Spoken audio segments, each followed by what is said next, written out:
If you had told me 3 months ago that I'd be buying an electric car, I would have called you a liar. But that's what this episode's about.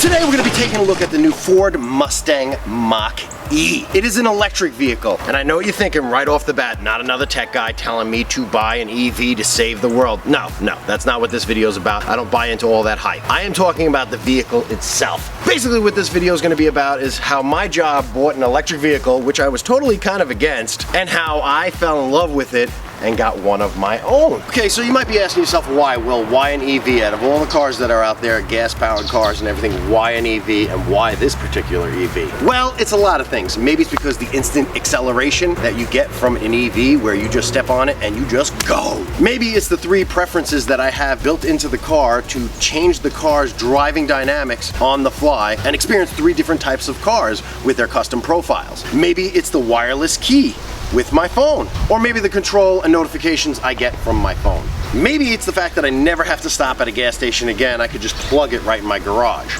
Those are some of the features we're going to be looking at today and what I'm going to go over with, why I chose this, and why if you're a tech guy you might really want to consider this. Now this is a 2021 Ford Mustang Mach E, and you might be asking, Will, why'd you get a 2021? Because you can get them at significant discounts, which I will go into another video. Apparently due to COVID there was a lot of buybacks on these vehicles, so you can get them at a significant discount. So if you're interested in that, you may want to subscribe so you can see that upcoming video. Because no, I am not some rich YouTuber that can just go and buy this brand new. This was something that if I really wanted it, I had to sacrifice a lot and buy used. And boy, am I sacrificing. So I went with the Rapid Red metallic paint job with the Onyx black interior. I really like that, and it's, you know, what they call now vegan leather, which is pleather basically. But it's a really nice interior, really spacious, really done up nicely, better than any EV I've ever seen as far as looking more like a car interior. And maybe what I love is the LCD in front of the steering wheel and the 5.5-inch LCD in the middle. Okay, so there's like 4 versions of this car. There's the Select, which this one is. There's the Premium, the California Route 1, and the GT. So I went with the Select because this is the base model and it comes with all the features, and I want to show you what the base model comes with just in case you're like me and you can't afford the big bells and whistles. Doesn't mean that this doesn't have a lot of bells and whistles. It has 266 horsepower, has a range of 211 miles to 230 miles on the battery. The weight of this car is 4,394 pounds. This has a 68 kilowatt lithium ion battery with 413 volts. So basically you could get anywhere from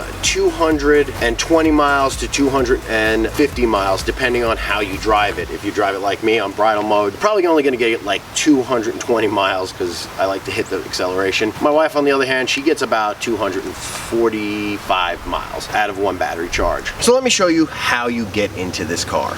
If you wanted to get in the back, you open it, it just opens up a little bit, and then you open it up completely. The front has a little grip right here.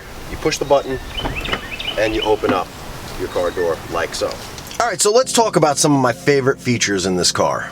First of all, this was a midlife crisis car for me and my wife. We're getting older and we wanted almost like a sports car, and that's how this came to be about. We did look at the regular Mustang and had a hard time getting in and out of it. This is more of an SUV, and that's one of my favorite features about it. It's like a sports SUV. So getting in and out of it's not hard, not like the regular Mustang, which I'm not bashing. I love that Mustang. I thought it was great. Getting in and out of it just was a challenge for me and my wife in that aspect. We're getting older, and it's not that it's that much of a challenge. It's just that I think about getting older. I'm gonna have this for another hopefully 10 years. I don't want to be worrying about that, especially because I had a knee injury recently, and that just really puts that in my mind. Another thing that I loved about it was the body type. It doesn't look like every electric car that's out there. It actually looks somewhat like a Mustang. It actually looks like a car, not like all these other EVs that are kind of looking a little more space age, don't have the curves and the sex appeal that a regular car has. I'm not gonna lie, one of my favorite features is the way the car greets me with the puddle lights. It shoots down these Mustangs and it just invites you into the car, and I love that. I love personal little details like that, and that got me right away. I was like, wow, that's really cool. The infotainment center, we're looking at 15.5 inches of LCD screen. It's packed full of cool features, and it has this cool little knob on here as well to adjust volume or heat controls and stuff like that. and if you push the button in the middle, it turns off the radio station. Different profiles. I have my picture up here, and it is set to my radio stations. It is set to my driving preferences,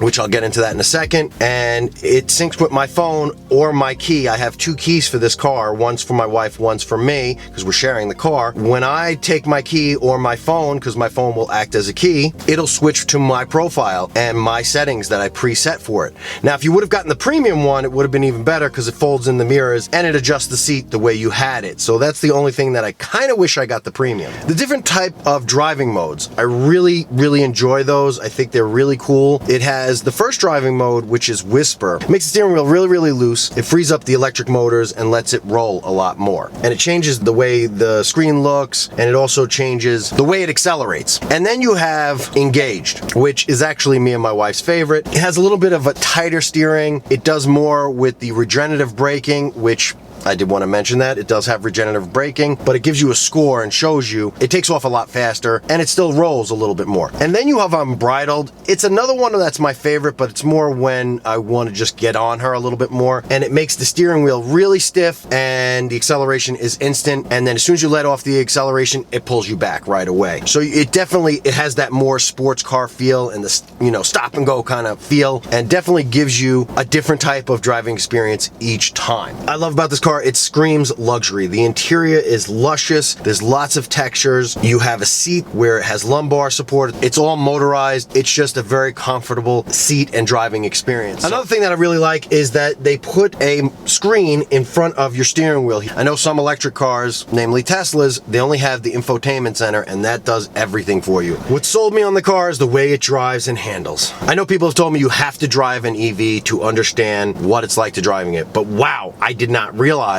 instant acceleration, no gear shifting. It just handles like a dream. I feel like I'm driving on a cloud and I'm flying around so fast to the point where I have to look down and make sure that I'm not going too fast because you don't feel it. One of the biggest features I love, and I started using this at work because I would always take my keys home with me and I'd be like, damn it, and I have to go all the way back to work to give it to the other guys to work on their shift. This phone is a key. You download the Ford Pass app and you're able to start the car remotely, roll up the windows, roll them down. You're able to do so much stuff and you don't have to have a key. And another great feature is, let's say you forget the key. It has a key code on the outside of the door, so you can put in a key code, unlock the door, come in here, try to start it, and it gives you a keyless passcode. So you could actually put in a passcode if you forget your phone or it dies, and then you could start your car and go home. And I don't know about you guys, when I'm at work, I just want to go home. The sound system in this car is incredible. I can't really show you on the camera because it just won't do it justice. I mean, we'll turn on something.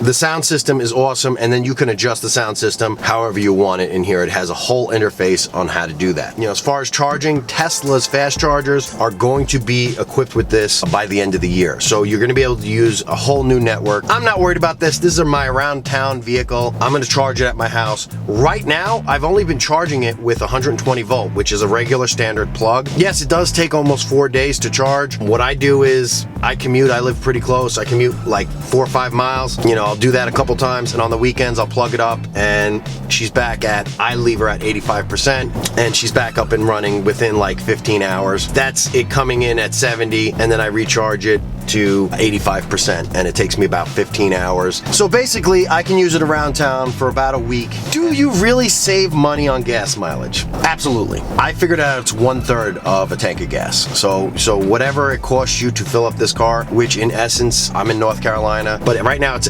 sitting at 15 cents a kilowatt. So it's 15 cents a kilowatt. Usually I average charge it, and I'll show you a little thing up on the screen here that shows you, because you can actually look at the logs of your charging. After using it for a week and charging it from 30 to 100%, it's been around 10 bucks to fill it up. So that's 10 bucks a week. I did the math, and basically on my 4-cylinder cars, I've been getting 17 cents per mile. With this electric car, it is 3 cents per mile. So it's 1/3 the price. No matter how you slice it, if you drive this car, it's going to be 1/3 the price. Maintenance with this car. I change my own oil. So I am very into maintenance because I don't trust trust many people to touch my cars. I know that sounds crazy, but some people like that. I'm one of those people. Maintenance is not bad at all. There's a lot less moving parts. Basically, all you have to do is rotate your tires because EVs are rough on tires. And you may have to change brakes a little bit more frequently than a regular car. I haven't gotten up to that stage yet. I've only had this car for a little over a month. There's no oil changes. There's nothing to worry about as far as the engine. The only thing you have to do is keep up with whatever Ford Pass tells me to do, is if I have to change fluids or anything. I haven't gotten up to that. I may do a video after a year and tell you what I had to do as far as that. But I've looked at other videos of read reviews on Reddit, and people said there really is no maintenance for these cars. It's just rotating the tires, and they do go through tires a little bit more. And the biggest maintenance that you probably have to worry about with this car, you really want to keep the battery between 20 and 80% just to keep the longevity of the battery. That is one thing that I am worried about with this,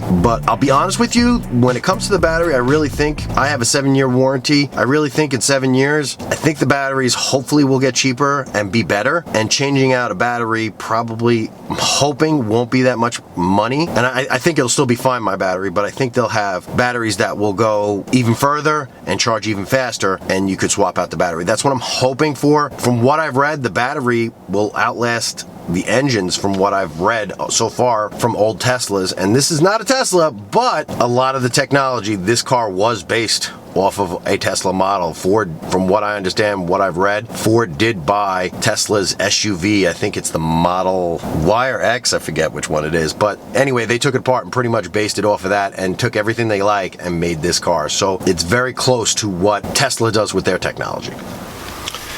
Now, it's not all sunshine and rainbows with this car. There is range anxiety, which is a real thing. You're worried about, hey, am I going to be able to make it there and back? Now, I'm originally from New York. I don't know if I would take this to New York until the infrastructure is a little bit better. It's more of a round town kind of car and a fun weekend car for me and my wife to fight over, basically.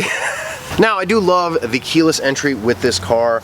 Sometimes it takes a little bit for the car to recognize my phone, connect to it, and sometimes you'll be in the car and it'll say no key. It won't start the car from running, but it can be frustrating sometimes when it says no key. I know they're working on that, and for the most part, it works, and I always use my phone as a key. Very rarely do I take the key, so it does work well. Now, I do not have level 2 charging. I am planning on getting it. It can be an expensive ordeal, but if you talk with the power company, some of them have incentives. I know my power company, Duke Energy, has a power incentive of $1,100 to upgrade your service so you could put one of these in. Although, if I did do it myself, which I'm not really comfortable doing, it is $500 worth of materials for me because I need to change out the panel. Technically, it'd be probably around $200 worth of accessories. That's what it is. It's a 4-prong plug. I'll show you a picture of it right here. This is what you need to connect to your house. What I use is 120 volts, and I'll show you a picture right here. And that's basically what I'm using for short commutes. I think you could definitely get away with a plug with short commutes because I've been doing it for over a month and a half now. The starting price is a lot on this car. They're pretty much around $47,000, $50,000 after everything's said and done. I did not pay that because I bought one that was 2 years old, was a buyback. That is a risk, and I will get into that in another video, so make sure you subscribe. But so far the car has been great, and if it isn't, I'll let you know, just in case this is for a future video that you're looking to see if you should buy a buyback. Another thing that's frustrating is people will constantly tell you it's not a Mustang. To me, it's a Mustang. It's an electric Mustang. I like what Ford is doing as far as keeping their gas-powered cars and adding electric-powered cars. So you have the F-150 gas-powered car, or you have the Lightning. You have the Mustang gas-powered car, or you have the Mach E. It's a great way to appease everybody in the audience. I'm shocked they're doing that. It's probably very expensive for them, but at least they're appeasing both sides of the story. So people that are into EVs can get them, and people that are into gas can still get them. So they're not cutting off any brands or fuel sources. And the only other thing that I have to complain about is I'm not a big fan of the shifting knob. I like a regular knob. Sometimes you think you're in one and you gotta pay attention to that little light. It works. It's nice. It's just, I wish it kind of had a regular kind of shifter in it, and I know it's an electric car. They're trying to do things differently. So my overall thoughts of the Mach E after owning it for a month and a half, I gotta say it's everything I've ever wanted in a car. I love the fact I don't have to go to a gas station. I love the fact that it has all the tech that I'm looking for. I didn't even get into like the games or any of the other stuff that's built into the entertainment system or YouTube, and I will do that in a later video, so make sure you subscribe so that way you can see those videos. I didn't want to make this video too long. I've had my Scion TV cc since 2007. I haven't been interested in any car, and when I was at my job driving this car every day, it just ate at me, and I was like, you know what, I want this car. I'm shocked it's an EV, I really am, because I was not looking towards the EV. I like tech. Fortunately or unfortunately, it's in electric cars. The driving experience, until you drive an EV, you don't realize the driving experience. It's completely different. Feels more modern. I'll be honest with you, I get into my gas-powered car and it feels ancient. But you know, I still love my gas-powered cars. I still love the fact that I can fill up my car faster, but who knows what the future brings. But it is exciting to see where we're going with this battery technology, and there's talks, I've been researching, that eventually we'll have 1,000-mile EVs that will take way less time to charge. If this thing would do 1,000 miles to a charge, I would take it to New York. No problem. That's it for me, guys. Make sure you like and subscribe if this helped you in any way, and make sure you ring that bell icon so you get notified when I make a video. And remember, you could do anything if you put your mind to it. Later, guys. It's an electric vehicle.